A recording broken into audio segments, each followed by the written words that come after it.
नमस्कार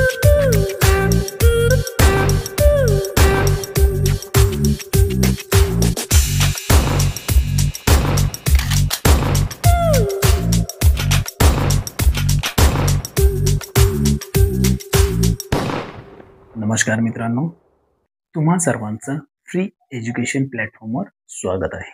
आजपासून आपण भूगोल या विषयाला सुरुवात करणार आहोत.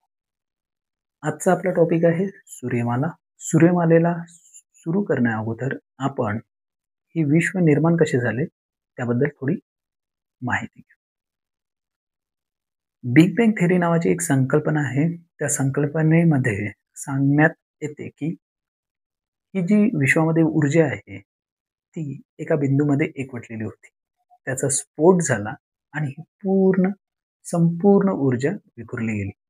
काही खगोलीय पिंड जे की स्वयंप्रकाशित झाले आणि काही परप्रकाशित. स्वयंप्रकाशित जे खगोलीय पिंड झाले त्यांना तारे असे म्हणतात, तारे म्हणतात. आणि ह्या ताऱ्यांच्या समूहाला दीर्घिका असे म्हणतात.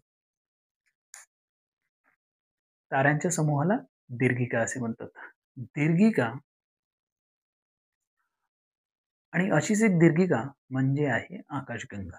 आकाशगंगा जिला मिल्की वे असे म्हणतात आणि त्याच आकाशगंगेमध्ये आपली सूर्यमाला आहे. म्हणजे आपली सूर्यमाला कोणत्या आकाशगंगेचा भाग आहे असा जर प्रश्न आला तर मिल्की वे किंवा आकाशगंगा असे आपण म्हणू शकतो. तर आपण आता आपल्या सूर्यमालेचा अभ्यास करू. सूर्यमालेमध्ये सूर्य हा एक तारा आहे. त्यानंतर 8 ग्रह आहे. सूर्यमालेमध्ये किती ग्रह आहे? 8 ग्रह आहे. सूर्य तारा आहे आणि सोबत 1 2 3 4 बाकी 4 ग्रह खाली घेतो. 5 6 7 आणि 8 असे एकूण 8 ग्रह आहेत. यांची नावं एकदा लिहून घेतो मी. बुध, त्यानंतर शुक्र, पृथ्वी, मंगळ, गुरु, शनी, युरेनस आणि नेपच्यून. हे आहे आपले 8 ग्रह. सूर्य हा तारा आहे कारण तो स्वयंप्रकाशित असतो. मग सूर्यामध्ये प्रकाश आणि उष्णता निर्माण कशी होते? सूर्यामध्ये सम्मीलन नावाची प्रक्रिया घडत असते. सम्मीलन म्हणजे ज्याला आपण इंग्लिशमध्ये फ्युजन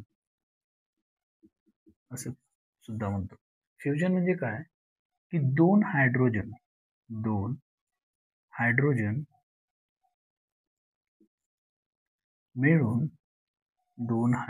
मिळून एक हेलियम बनतो. म्हणजे हे दोन मिळून एक हेलियम, हायड्रोजन हेलियम.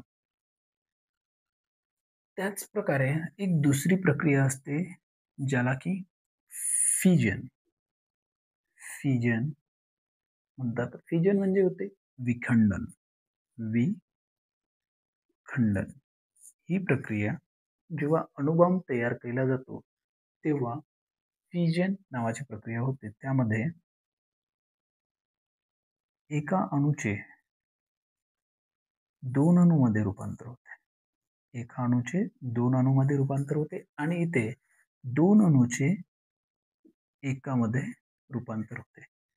ही आहे फ्युजन. आणि यामध्ये खूप जास्त प्रमाणामध्ये प्रकाश आणि उष्णता आणि प्लस प्रकाश निर्माण होतो. आणि सूर्याच्या पृष्ठभागावर जवळपास 6000 डिग्री सेल्सिअस इतकं टेम्परेचर असते. आणि हेच प्रकाश आणि टेम्परेचर सूर्यमालेतील इतर ग्रहांना मिळते. यापासूनच प्रकाश मिळतो. सूर्यमालेतील पहिला ग्रह आहे बुध, जो की सूर्यापासून सर्वात जवळ जवळ आणि सर्वात लहान ग्रह सुद्धा बुध आहे. बुध आणि शुक्र या दोन ग्रहांना उपग्रह नाही. उपग्रह नाही. इथे ग्रह आणि उपग्रह यामध्ये थोडा डिफरन्स आहे, तो आपण पाहू. ग्रह म्हणजे असे खगोलीय पिंड जे परप्रकाशित आहे, म्हणजे सूर्यापासून त्यांना प्रकाश मिळतो आणि जे ताऱ्याच्या भोवती फिरतात. ताऱ्याच्या भोवती फिरतात त्यांना ग्रह असे म्हणतात. इथे अजून दोन संकल्पना आहे. एक म्हणजे परिवलन आणि दुसरी म्हणजे परिभ्रमण. परिभ्रमण परिवलन म्हणजे खगोलीय पिंड स्वतःभोवती फिरतात, म्हणजे ग्रह स्वतःभोवती फिरणं. आणि परिभ्रमण म्हणजे हे ग्रह दुसऱ्या भोवती फिरणं, म्हणजे एकतर सूर्याभोवती फिरणं किंवा उपग्रह ग्रहाभोवती फिरणं, त्याला परिभ्रमण म्हणतात. शुक्र हा सर्वात तेजस्वी ग्रह आहे. सूर्यमालेतील शुक्र हा सर्वात तेजस्वी ग्रह आहे. त्यानंतर शुक्राला पृथ्वीची लहान बहीण असे सुद्धा म्हणतात. कारण शुक्राचा आकार पृथ्वीच्या जवळपास आकारा इतका आहे. थोडा आकार पृथ्वीपेक्षा लहान आहे, जवळपास सारखा आहे. बुध आणि शुक्राला एकही उपग्रह नाही. त्यानंतर येतो पृथ्वी. पृथ्वीला निळा ग्रह म्हणतात. निळा ग्रह म्हणतात कारण पृथ्वीवर 71% किती 71% पाणी आहे, त्यामुळे पृथ्वी ही निळी दिसते. पृथ्वीला एक उपग्रह आहे. उपग्रह जो की चंद्र. आणि पृथ्वी एक मात्र असा ग्रह आहे सूर्यमालेतील की ज्यावर सृष्टी, ज्यावर जीव निर्माण आहे, वास्तव्य करतो. त्यानंतरचा ग्रह आहे मंगळ. मंगळला दोन उपग्रह आहे. एक म्हणजे फोबोस आणि दुसरा डिमोस. हे दोन मंगळाला उपग्रह आहे. मंगळाचे वैशिष्ट्य, हा लाल ग्रह म्हणून सुद्धा ओळखला जातो. लाल ग्रह म्हणून का बरं ओळखला जातो? कारण यावर लोहाचे प्रमाण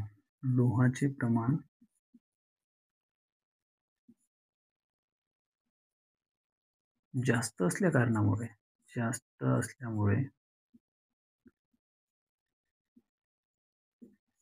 मंगळ हा लाल ग्रह दिसतो. हे झाले 4 ग्रह. आणि त्यानंतर लघुग्रहाचा पट्टा. लघु ग्रह. प्रश्न असा पण येतो की कोणत्या 2 ग्रहामध्ये लघुग्रहाचा पट्टा आहे? तर मंगळ ग्रह आणि गुरु ग्रह. लघुग्रह अलीकडील हे जे 4 ग्रह आहे, कोणते? बुध, शुक्र, पृथ्वी, मंगळ यांना आंतरग्रह म्हणतात. आणि गुरु, शनी, युरेनस, नेपच्यून यांना बाह्य ग्रह म्हणतात. आंतरग्रह कारण लघुग्रह अलीकडील आणि बाह्यग्रह लघुग्रह पलीकडील. आंतरग्रहाचा आकार म्हणजे या 4 ग्रहांचा आकार लहान पण वस्तुमान जास्त. आणि बाह्यग्रहाचे वैशिष्ट्य म्हणजे आकार मोठा आपण वस्तुमान कमी. चला तर बाह्यग्रहाबद्दल माहिती घेऊ. बाह्यग्रहातील पहिला ग्रह आणि एकंदरीत 5वा ग्रह आहे गुरु. गुरुवर 4 वलय आहे, ज्याला की पट्टे म्हणतात. किती आहे? 4. गुरुला उपग्रह 95 आहे.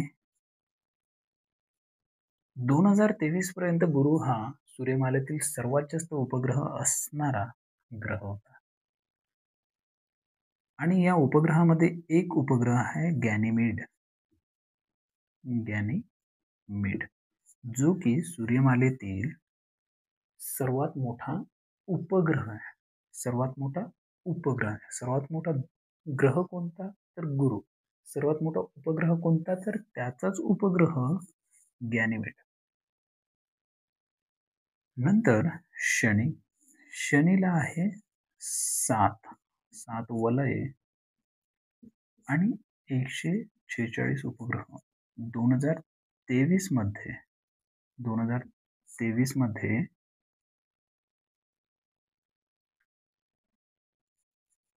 63 उपग्रहांचा शोध लागल्यामुळे यांची संख्या 83 झाली. आधी गुरुला सर्वात जास्त उपग्रह होते, पण 2023 नंतर शनी सर्वात जास्त उपग्रह असणारा ग्रह बनलेला आहे. शनीला किती उपग्रह आहे आता? 146. त्यामध्ये शनीचा एक उपग्रह आहे, त्याचं नाव आहे टायटन.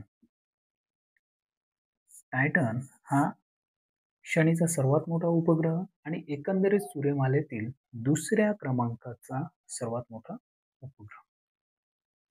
नंतर येऊ आपण युरेनसला 24 उपग्रह आहेत. 27 उपग्रह आहेत आणि 13 वलये आहे. किती? 13 पट्टे आहेत. सर्वात शेवटचा जो ग्रह आहे त्याचे नाव आहे नेपच्यून. नेपच्यूनला 5 पट्टे म्हणजेच वलये आणि 14 उपग्रह आहे. नेपच्यून हा सूर्यमालेतील सर्वात शेवटचा ग्रह आहे. 2006 पर्यंत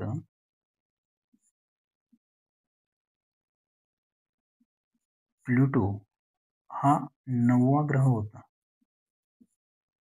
पण त्याची मान्यता 2006 मध्ये काढून टाकण्यात आली. त्यामुळे आता सूर्यमालेमध्ये फक्त 8 ग्रह राहिलेले आहेत. पुन्हा हे दोन ग्रह आहे शुक्र आणि युरेनस. शुक्र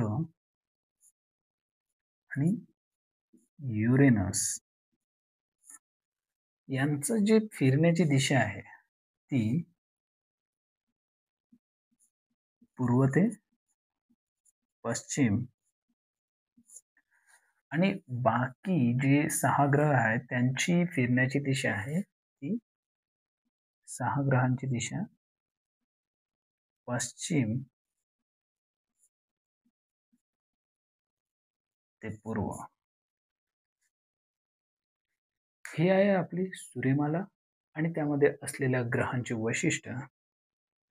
तर इथेच आपण थांबू. धन्यवाद.